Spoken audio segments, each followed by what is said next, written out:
Niining panahon nga ang putling ebanghelyo gihagis sa mga hiwi nga pagtulunan.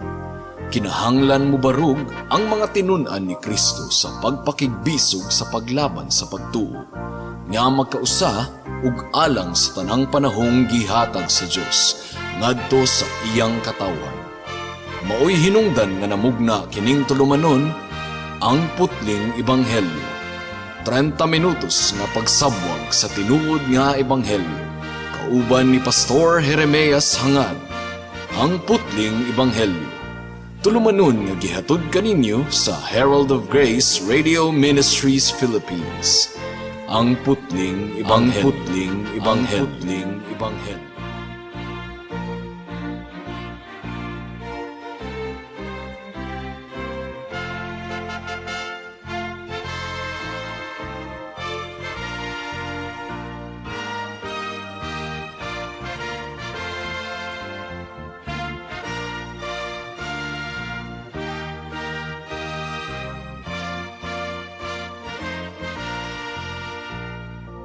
Sa pagpamalandong nato sa pulong sa Dios, atong pag-ablihan ang atong Biblia sa Marcos Kapitulo 4, versikulo 8, and then mulaktod ta sa versikulo 20. Ang giingon diri sa Marcos Kapitulo 4, versikulo 8, apan may mga binhi nga nahulog sa maayong yuta ug miturok, mitubo ug namunga, may nanguhay og tag 30, ang uban tag 60, ug ang uban tag 100. Ug unya miingon si Jesus, kun duna kamoy dalunggan, pamati. And then versikulo 20, ang giingon diri mga kaigsunan, apan ang ubang mga tawo sama sa mga binhi nga gipugas sa maayong yuta. Makadungog sila sa mensahe, mudawat sila og mamunga. Ang uban 30 kabuok, ang uban 60 kabuok, ug ang uban 100 kabuok. May the Lord bless the reading and meditation of His Word this afternoon. Sulod sa 4 ka semana or 5 ka semana atong gi-examine mga kaigsunan ang sumbingay sa atong Ginoong Hesukristo mahitungod sa magpupugas, and sometimes gitawag kinig sumbingay mahitungod sa 4 ka matang sa yuta. Ug atong gi-point out ni adtong miaging mga semana ang importansya ug kinaiyahan sa mga sumbingay sa atong Ginoong Hesukristo. Ang sumbingay mga kaigsunan aduna kanay usa ka sentro nga leksyon nga gitudlo nga ri kanato. Ug ang pinaka-sentro nga leksyon sa sumbingay sa magpupugas mao kini ang kahibulungang pulong sa Dios nga mamunga gayod sa kasing-kasing nga tambok ug tabunok, kasing-kasing nga giandam sa Dios pinaagi sa gahom sa balaang espiritu. Apan sa tanang sumbingay sa atong Ginoong Hesukristo, kining sumbingay sa magpupugas, pinasahi kini gumikan kay ang 4 ka matang sa yuta, sumbingay usab in its own right. So adunay tumong usab si Kristo sa matag matang sa yuta nga iyang gihisgutan niini nga sumbingay sa magpupugas. Una, kumbensihon ang mga bagang katawhan nga dili igo ang pagpamati lamang sa pulong sa Dios. Tungod kay daghang namati sa pulong sa Dios, apan wala maluwas. Ikaduha, ipakita sa mga katawhan nga jutay lamang gayod ang tinuod nga mga naminaw sa pulong sa Dios. Adunay 3 ka matang sa yuta nga dili maayo. Wala katubo ang binhi nga napugas ni adto. Usa lamang ka matang sa yuta ang tambok ug tabunok sa sumbingay sa atong Ginoong Hesukristo. So jutay ra gayod kaayo ang tinuod nga namati sa pulong sa Dios. Usa-usab ka tumong niini nga sumbingaya nga adunay mga katawhan nga miangkon nga sila magtutuo kang Kristo. Taas ang higayon nga sila miangkon. Apan sa taas nga higayon ni ana mga kaigsunan, walay kabag-uhan sa ilang kinabuhi. Adunay mga tawo nga bato ang kasing-kasing, miturok kunuhay ug dali ang pulong sa Dios. Gidawat nila ang pulong sa Dios nga adunay kalipay apan gumikan kay mabaw ang ilang kasing-kasing. Batuhon, walay yuta, pagsidlak sa adlaw, pagsaka sa adlaw mga kaigsuunan, nalawos dayon ang maong tanom. Ug ang usa-usab ka tumong sa sumbingay nga gihatag sa atong Ginoong Hesukristo. Nga ang tambok nga yuta, wala kini nagagikan kanato. Ang yuta nga tabunok, aduna kini pagdaro nga gibuhat sa mag-uuma. Giandam kini sa mag-uuma, gidugmok ang yuta, gipino ang yuta, gibutangan og abuno, giandam kini alang sa binhi. Mao nga pagpugas sa binhi ni ana nga yuta, mitubo gayod. Ang balaang espiritu mao ang nag-andam sa yuta sa mga katawhan aron sa pagpamati nila sa pulong sa Dios, mamunga kini. So far, niadtong miaging mga semana atong gitun-an ang tulo ka matang sa yuta nga dili maayo. Una ang yuta nga bantok. Nag-describe kini sa mga katawhan nga gahi kaayo ang kasing-kasing, nga bisan pa og giwalihan sila sa ebanghelyo sa daghan nga higayon. Gumikan kay bantok ang ilang kasing-kasing, gisakmit dayon kini sa yawa ug ang pulong sa ebanghelyo walay epekto ngadto kanila. Ikaduha atong gitun-an ang kasing-kasing nga batuhon.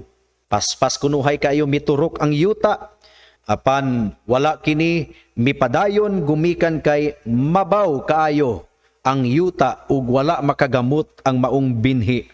Ug mo kini ang nagasimbolo sa mga namati nga excited ra kaayo, impulsive ra kaayo sa nga tanan. Walay lawom nga pagdulot sa liso, gumikan kay mabaw ang yuta. Inigabot sa mga problema sa kinabuhi, mga inconveniences, gumikan sa ebanghelyo, mga paglutos, musurrender dayon sila ug mutalikod ug mubiya sa atong Ginoong Hesukristo. Ang tinuod nga nakabig ni Kristo mga kaigsuunan, aduna gayoy bunga nga makita. Padayon siya nga nangalagad sa atong buhi nga Dios, taliwala sa mga kalisod ug mga paghagit ug mga paglutos. Ang tinuod nga Kristohanon magapadayon gayod. Ug ato usab nga natun-an ni atong miaging semana ang kasing-kasing nga tunukon. Kini nga mga matang sa mga tigpaminaw sa pulong sa Ginoo, mas maayo kaysa sa katong unang duha, katong batuhon nga kasing-kasing ug bantok nga kasing-kasing. Ngano? Gumikan kay wala man gisakmit dayon ni Satanas ang ebanghelyo nga natanom sa ilang kasing-kasing. Apan wala kini katubo, murag lawom pod ang naturukan sa maong liso. Apan wala kini katubo, gumikan kay natuok ang ilang kasing-kasing sa mga butang niining kalibutana, sa mga bahandi niining kalibutana, sa mga kahidlaw nila alang sa mga kahilayan niining kalibutana.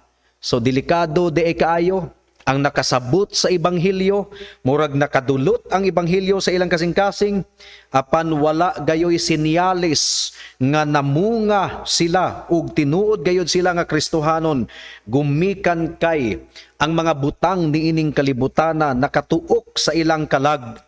Ang matag mag-uuma na sayod nga ang mga sagbot kinahanglan gayod nga ibton, aron ang mga tinuod nga binhi makatubo nga gawas nun mga kaigsuunan. Kinahanglan ato gayod nga gwardyahan ang atong kasing-kasing gikan sa mga sagbot, mga tunok, mga hibi-hibi, mga badyangas nga motubo niini. And this brings us sa ikaupat nga matang sa yuta nga atong pamalandungan ning takna sa kahaponon. Of the 4 types of soil, usa lamang gayod ang maayong matang sa yuta. Kadtong unang tulo ka matang sa yuta, walay pulos mga kaigsuunan. Ug hinumdumi ang pinaka-scope niini nga parable aron ipakita kanato ang excellence sa pulong sa Ginoo sumala sa pagdawat niini sa usa ka makasasala nga giandam ang iyang kasing-kasing sa balaang espiritu alang sa mensahe sa ebanghelyo. So adunay tulo ka bahin ang pagpamalandong nato ning takna sa kahaponon. Una, the characteristic of the good soil, ang kinaiyahan sa maayong yuta. Ikaduha, the presupposition of the good soil, unsa man ang gipasabot or gi-imply sa maayong matang sa yuta. Ug ikatulo, the various types of fruit of the Christian life, ang nagkalain-laing matang sa bunga sa Kristohanon nga kinabuhi. Magampo una kita. Salamat o Dios once again sa kagawasan nga imong gihatag kanamo alang sa pagpamati sa imong pulong. Among gipangayo once again ang imong pagdihog o Dios na sa pagbatbat sa imong pulong ning takna sa kahaponon ang mga makasasala maghinulsol sa ilang mga sala ug mudangup kang Kristo ug musalig kaniya lamang ingon nga Dios, personal nga Dios, bugtong Dios ug bugtong manluluwas. Mao kini among giampo ug gipasalamatang daan sa ngalan ni Jesus. Amen. The characteristic of the good soil, ang kinaiyahan sa yuta nga maayo. Well, matud pa sa atong Ginoong Hesukristo, kini nga matang sa yuta mga kaigsuunan tambok, daghan kaayong nutrients, daghan kaayong sustansya. Kini nga matang sa yuta, giandam kini sa balaang espiritu, gidaro kini, gipino ang mga bantok, gibutangan og tubig, gibutangan og abono. Ang poor result sa pagpananom mga kaigsuunan sa yutang bantok, sa yutang batuon, ug sa yutang daghan kaayong sampinit ug mga tunok. Walay labot kini sa liso. Ang liso sa ebanghelyo mga kaigsuunan maayo, nagpabiling maayo ang mensahe sa ebanghelyo. Nganong wala kini makaturok ni adtong tulo ka matang sa yuta nga atong gitun-an na, walay problema ang liso. Ang problema ang matang sa yuta. Nganong ang ebanghelyo dili modulot sa kasing-kasing sa daghang mga katauhan. Dili kini problema sa liso sa ebanghelyo. Ang problema anaa sa kasing-kasing sa mga katauhan nga gitamnan sa liso sa ebanghelyo. In fact, sa ebanghelyo sumala ni Mateo, gidescribe ang binhi sa pulong sa Dios ingon nga maayong binhi. And it represents the Word of God. Kini nga binhi mga kaigsuunan sa pulong sa Dios, gamhanan kaayo. Mutuman kini sa gilaraw niini. Isaiah chapter 55 verse 11. Ang giingon dinhi. Isaiah chapter 55 verse 11. Ang akong mga pulong usab dili mubalik kanako nga kawang lamang. Tumanon hinuon niini ang akong tuyo ug mulampos gayod kini. So you see, matud pa sa Hebreohanon kapitulo 4 bersikulo 12, ang pulong sa Dios mas hait pa kaysa espada nga duha ang sulab. So walay problema sa pulong sa Dios. Kung dili kini makaturok sa kasing-kasing sa daghang mga katawhan, dili nato pakasadon ang pulong sa Dios. Ang atong pakasadon ang kasing-kasing sa mga katawhan nga bantok, batuhon og puno og sampinit mga kaigsuunan. Matud pa sa Roma kapitulo 10 bersikulo 17, faith comes by hearing or from hearing, and hearing by the word of Christ. Adunay tulo ka kinaiyahan sa maayong matang sa yuta. Adunay tulo ka larawan or description. Una, namati siya sa pulong sa Dios. Dili lang pisikal nga dalunggan ang namati sa pulong sa Dios, kundili ang iyang kalag, ang iyang espiritual nga dalunggan. Namati gayod sa pulong sa Dios. Mao nga miingon si Kristo sa bersikulo 9 sa atong teksto, ang adunay dalunggan nga igdulungog makadungog gayod. Wala gihisgutan ni Kristo dinhi ang physical nga dalunggan lamang. Gumikan kay daghang nakapamati sa ebanghelyo bisan pa sa pagsibya nato dinhi sa kahanginan. Daghang namati sa ebanghelyo sa ilang physical nga dalunggan. Apan ang ilang kalag, ang ilang espirituhanon nga dalunggan, nagpabiling bungol, Dili nila masabtan ang mensahe sa Ebanghelyo. Gawas na lamang kung ablihan sa Dios ang ilang mga igdulungog.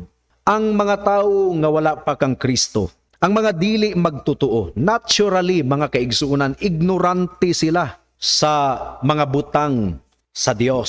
Unang Korinto Kapitulo 2, versikulo 14, binuang kanila ang mensahe sa Ebanghelyo. Ang giingon diri mga kaigsuunan, apan ang tao nga wala magbaton sa Espiritu sa Dios, dili makadawat sa mga gasa nga gikan sa Espiritu sa Dios.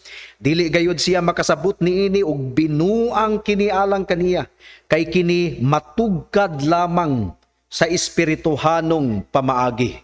Ang tao nga wala pagilihukan sa balaang espiritu sa iyang kasing-kasing, nagdumot gayod sa Dios. Sumala pa sa Roma Kapitulo 8, versikulo 7. Ang balaod sa Dios, wala siya nagpasakop niini ug dili gayud siya makahimo sa pagpasakop sa balaod sa Dios. Ikaduhang description sa maayong matang nga kasing-kasing, gidawat niya ang pulong sa Dios. Ang buti pasabot niini, iya gayong gigakus ang pulong sa Dios. Ingon nga infallible absolute authority. Nagpasakop siya sa pulong sa Dios. Absolute authority. Kung magkabangi ang pulong sa Dios ug ang tradisyon ug ang uban pa nga autoridad niining kalibutana sama sa atong mga ginikanan, ang pilion niining tawhana ang autoridad sa pulong sa Dios. Gumikan kay ang pulong sa Dios mao ang absolute authority. Unang Tesalonica Kapitulo 2, versikulo 13, ang giingon diri, ug gipasalamatan usab namo kanunay ang Dios kaysa dihang giwali namo kaninyo ang iyang mensahe, na mati kamo o gidawat kini ninyo dili ingon nga iya sa tawo, kundili iya gayod sa Dios, kay ang Dios naglihok diha kaninyong mga magtutuo. Ug ang paggakos sa pulong sa Ginoo gidescribe kini ni Pablo, ingon nga holding fast, kining mikapyot gayud og duro sa pulong sa Dios. Unang Tesalonica chapter 5 verse 21, ang giingon diri, sutaan ninyo ang tanan, ampingi ang maayo, kaning giampingan gayud ang pulong sa Dios. Ug nakita nato sa Acts chapter 16 verse 14 nga si Lydia, wala unta niya nasabti ang pulong sa Dios, apan giablihan sa Dios ang kasing-kasing ni Lydia. Buhat Kapitulo 16, versikulo 14, ang giingon diri mga kaigsuunan, usa ni adtong namati kanamo mao si Lydia nga taga Tiatira, nga namaligyag panapton nga dagtum pula. Mahadlukon siya sa Dios, ug ang Ginoo nag-abli sa iyang kasing-kasing aron sa pagdawat sa mensahe ni Pablo. Mausab kini ang among giyangungo sa matag adlawng Miyerkules sa pagsibya nato sa pulong sa Dios dinhi sa kahanginan, nga ablihan sa Dios ang kasing-kasing sa mga katawhan. Kita nato nga giandam sa Dios ang kasing-kasing sa tawo aron iyang dawaton ang pulong sa Dios. Naturally, ang kasing-kasing sa tawo bantok mga kaigsuunan.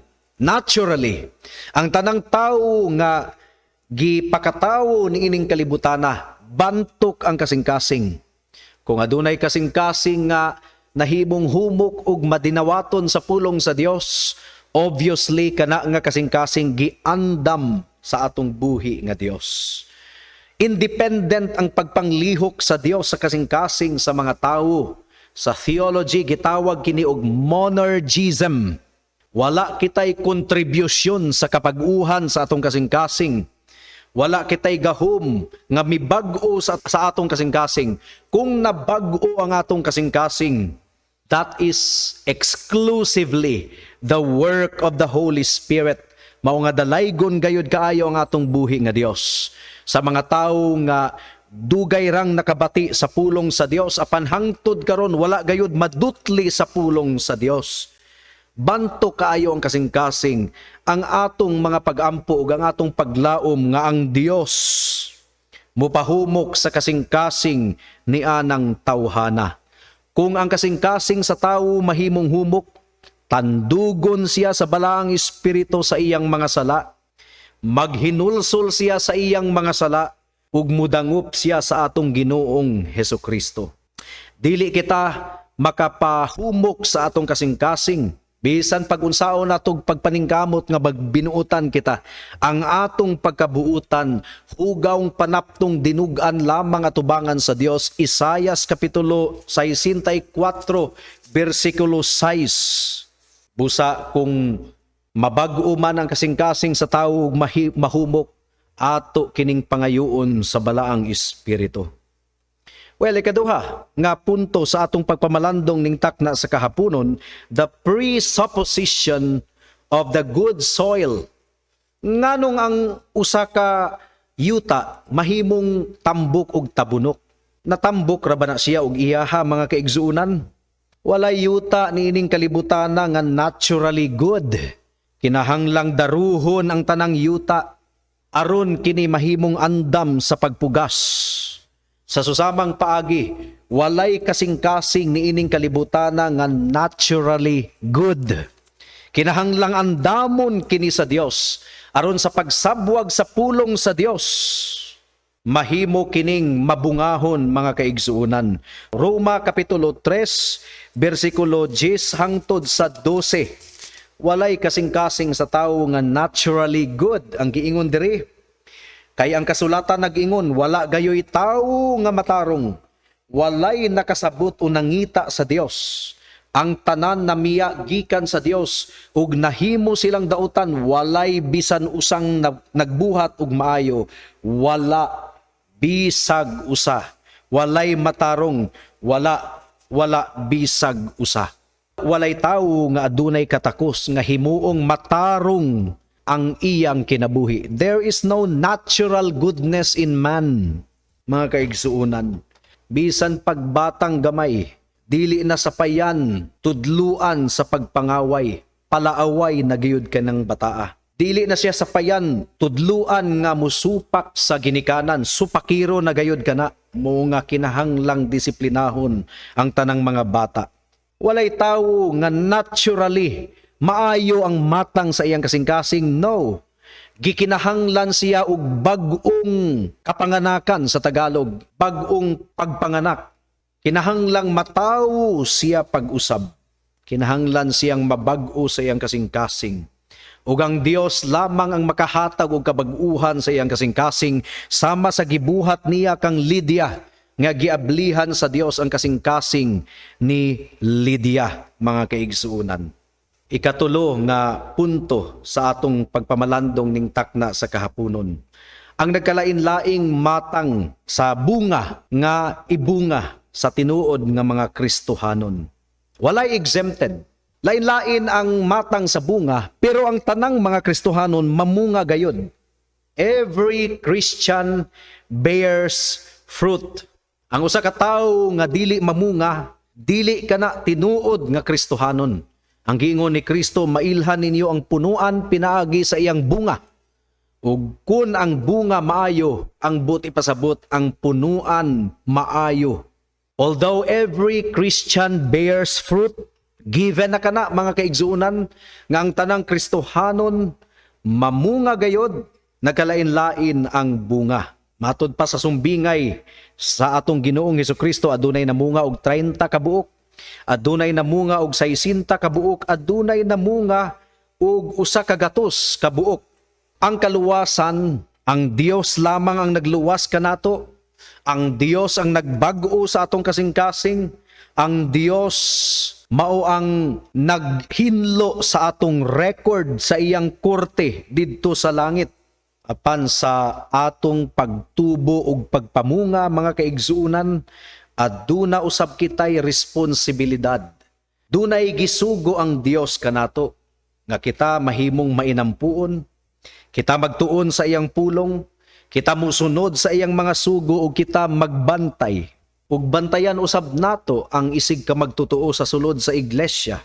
Now, kung kugihan kita sa pagpamalandong sa pulong sa Ginoo, kung kugihan kita sa pagtuon, kung kugihan kita sa pagbantay kanunay, syempre ang atong bunga mamunga og daghan. Pero kung ang usa ka Kristohanon dili kaayo kugihan, gamay ra pod ang bunga, pero dunay bunga. 30 ka buok, 60 ka buok.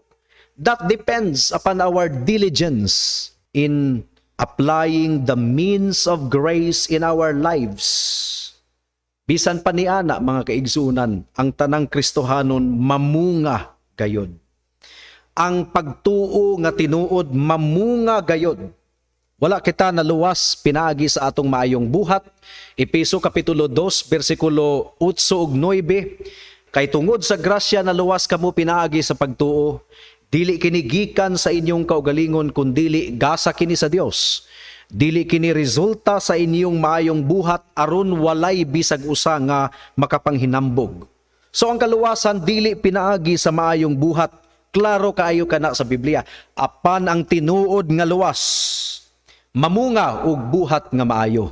So dili faith plus works equals salvation. No. Faith alone in Christ alone equals salvation. Ug kana nga kaluwasan mamunga. Mamunga kana nga kaluwasan.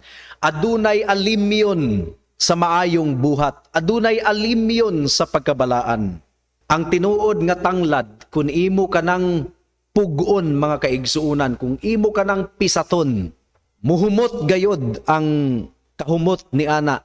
Gumikan kay tinuod siya nga tanglad.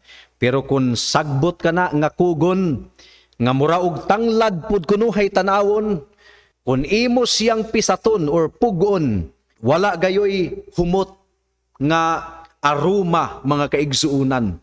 Subot pasabot, dili tinuod nga tanglad. Ang tinuod nga pagtuo.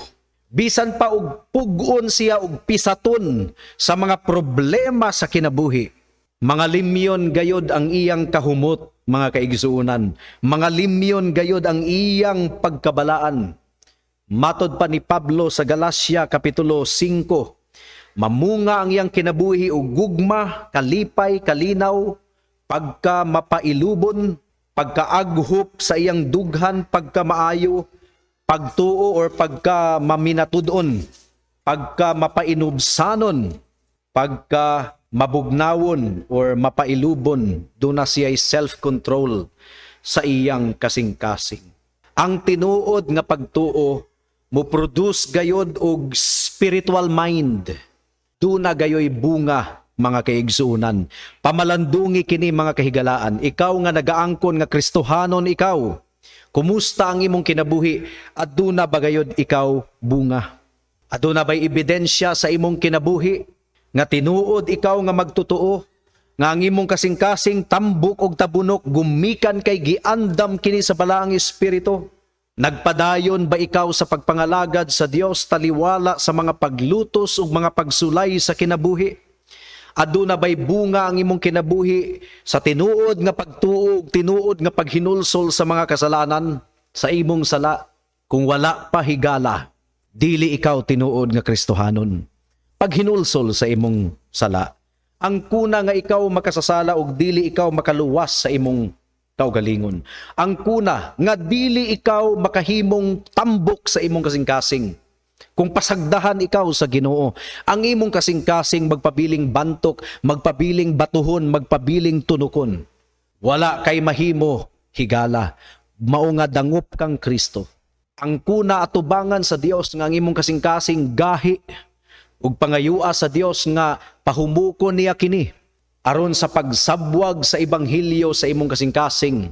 Mamunga kini og tinuod nga pagtuo ug paghinulsol sa kasalanan ug pagsunod sa atong Ginoong Hesukristo. Pagpakiluoy sa atong buhi nga Dios ning takna sa kahaponon higala. Dili kaniya balibaran, dili kaniya abugon. Kung muduol ikaw kaniya ning takna sa kahaponon, magampo kitang tanan. Salamat o Dios, gumikan kay dili ka mopakyas sa imong saad o Jesus. Nagsaad ikaw nga ang tanang muduol kanimo dili gayod nimo balibaran, dili nimo isalikway, dili nimo abugon. Dili ikaw mopakyas sa imong saad o Dios. Busa ang makasasala nga gitandog karon sa balaang espiritu sa iyang kasing-kasing. Hinaot nga mudangup kang Kristo ug sa pagdangup niya kang Kristo, maangko niya ang grasya sa kaluwasan nga imong igahatag kaniya nga libre o Dios, walay bayad. Mao kini among giampo ug gipasalamatan daan sa ngalan ni Jesus. Amen. Alang sa dugang nga mga pangutana, mahimong mo text kang Pastor Jeremias Hangad sa 0935 744 3030.